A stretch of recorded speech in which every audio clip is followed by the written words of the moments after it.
ఢిల్లీ వెళ్లిన సీఎం రేవంత్ రెడ్డి మధ్యాహ్నం కేంద్ర మంత్రి సిఆర్ పాటిల్ తో భేటీ. బనకచెర్ల ప్రాజెక్టుపై ఫిర్యాదు చేయనున్న సీఎం.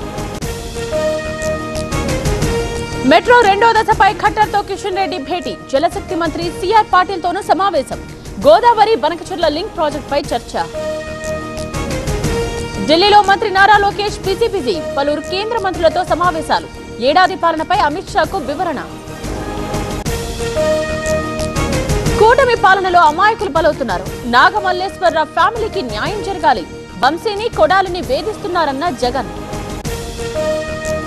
బెట్టింగ్లతో సూసైడ్ చేసుకుంటే పోలీసులపై నిందల. ఏడాది కింద చనిపోతే ఇప్పుడు పరామర్శల. జగన్ ప్రజల్ని రెచ్చగొడుతున్నారన్న అనిత.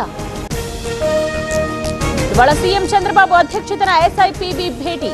పలు పెట్టుబడులకు ఆమోదం తెలిపే ఛాన్స్. యోగా డే ఏర్పాట్లపై మరోసారి సీఎం సమీక్ష. ఆత్మకూరు సొసైటీ బ్యాంక్ లో నిధులు గోల్మాల్. 40 లక్షలు దారి మళ్లించిన సీఈఓ కోటేశ్వరరావు సస్పెండ్ చేసి విచారణ చేపట్టిన ఉన్నతాధికారులు. లిక్కర్ కేసులో చెవిరెడ్డికి రిమాండ్. డబ్బును గత ఎన్నికల్లో ఖర్చు చేశారన్న సెట్ ఏకీభవించిన ఏసీబీ కోర్టు. హైకోర్టును ఆశ్రయించిన ఈటెల, రఘునందన్ తమపై క్రిమినల్ కేసులు కొట్టేయాలని పిటిషన్. నేడు విచారించనున్న Telangana high court.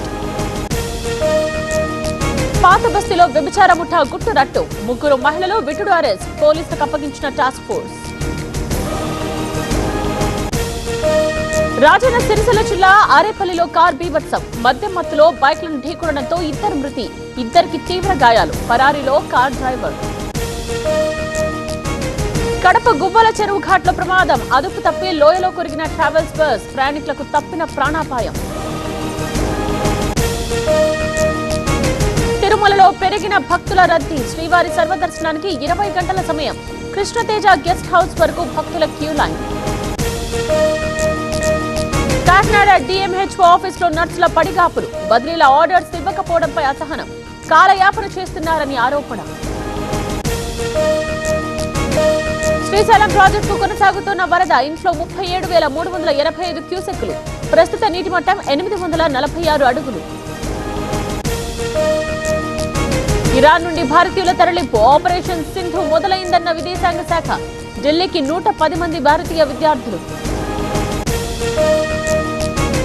Delhi school scam లో 37 చోట్ల ఈడీ సోదాలు. 2,000 కోట్ల నిధుల దుర్వినియోగం జరిగినట్టు ఆరోపణలు. సిసోడియా, సత్యేంద్ర జైన్లను ప్రశ్నించిన ఏసీబీ. ఇండియా పాక్ యుద్ధాన్ని నేనే ఆపాను. ఐ లవ్ పాకిస్తాన్ అంటూ ట్రంప్ వ్యాఖ్యలు.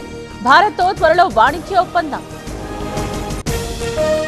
టీవీ9 నెట్వర్క్ రెండో గ్లోబల్ సమ్మిట్. నేడు దుబాయ్ వేదికగా న్యూస్ 9 సదస్సు. హాజరు కానున్న కేంద్ర మంత్రి హర్దీప్ సింగ్ పూరి.